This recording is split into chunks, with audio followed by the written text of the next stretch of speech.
upside down.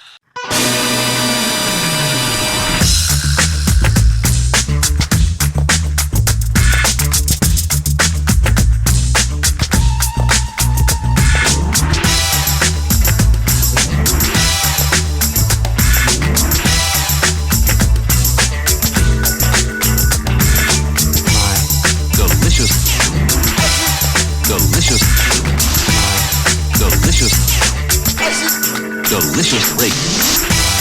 Delicious.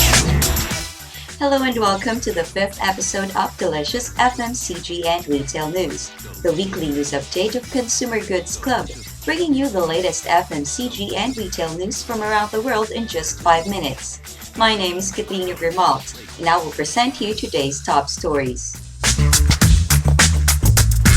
According to different sources, online powerhouse retailer Amazon is thinking about setting up its very own brick-and-mortar store in Seattle, USA. It would allow the company, similar to what Apple did with its own stores, to showcase and to sell its growing line of gadgets like its Kindle product family, especially once Amazon might launch more devices like a smartphone, more tablets, readers, etc. It certainly makes sense giving consumers the opportunity to test the new products before buying them. Last year, one of its online subsidiaries called Pritzy opened its first retail store in New York last year to sell expensive cosmetics and perfumes under the Beauty Bar name. It'll be very interesting to further observe where this project will go once and if launched. We'll keep you posted for sure. Whilst most other high-end retailers are struggling, British fashion house Burberry announced last month strong sales and profit rises. It seems that the company's CEO, Angela Arendt, and her team made some very good decisions by putting a strong investment focus on Asia, especially on China. Burberry is also courageous enough to merge tradition and trend. This is combined with a bold expansion strategy of their flagships and regular stores. The company is also strongly investing in IT, efficient replenishment, and e-commerce technologies, as well as social media. And of course, Burberry hit the right fashion notes and made some good choices when appointing new appealing spokespersons. No doubt, the brand has currently a lot of momentum, and for the time being, Burberry's checkers are well in place and very popular. Delicious. Procter & Gamble considers Pakistan, Nigeria, and 80 other nations as new growth markets for years to come. In a recent interview, P&G CEO Bob McDonald explained that his company is trying to figure out how to get people as customers who live on $2 a day. Right now, P&G would be reaching 4.4 billion out of 7 billion people in the world. 1.5 billion live on less than $1 a day. To reach them would get Procter from 4.4 to 5.9 billion. He thinks that there is an additional billion P&G can still get to and still make money. At $2 a day, he believes the company can make money, but it will be with very different products and with very different packages, developed and marketed specifically for these markets.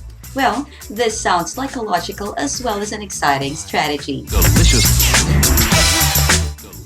In a recent report, Deloitte and Stores Media named the 2010 top 250 global retailers based on their sales figures and listed also some key trends.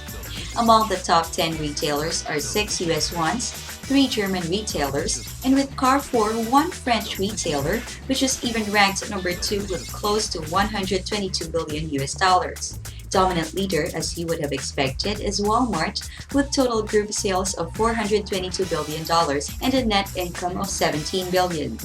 Regionally, the strongest growth in 2010 was generated by Middle Eastern, African, and Latin American retailers.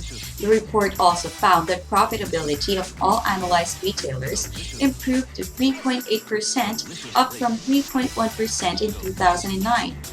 Though physical openings in new countries increased, another popular method for retailers was to establish an online presence. Most retailers now operate across multiple channels like stores, catalogs, online, social networking, digital, etc.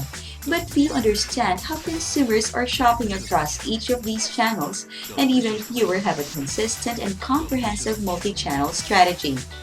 The outlook for 2012 remains overall conservative, however, listing good midterm growth perspectives. Delicious. For last week's Super Bowl advertisers, this was also the Social Bowl. 38 advertisers spent more than $230 million just on TV advertising time. The purpose of most of the spots was to drive consumers to share the spots with friends, buzz about them and the brand, and then try to find out more about the product. In the voting done by US and Facebook, real consumers and not pre-selected panelists rated online the ads during the game.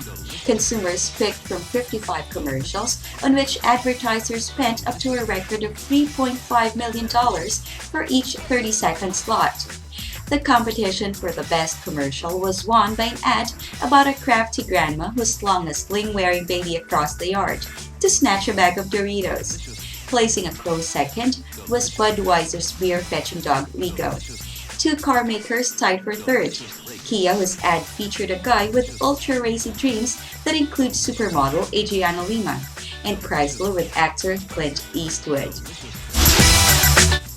This was the 5th episode of Delicious FMCG and Retail News by Consumer Goods Club. I hope you enjoyed it. You'll be able to find more information about us and Delicious on our website at www.consumergoodsclub.com.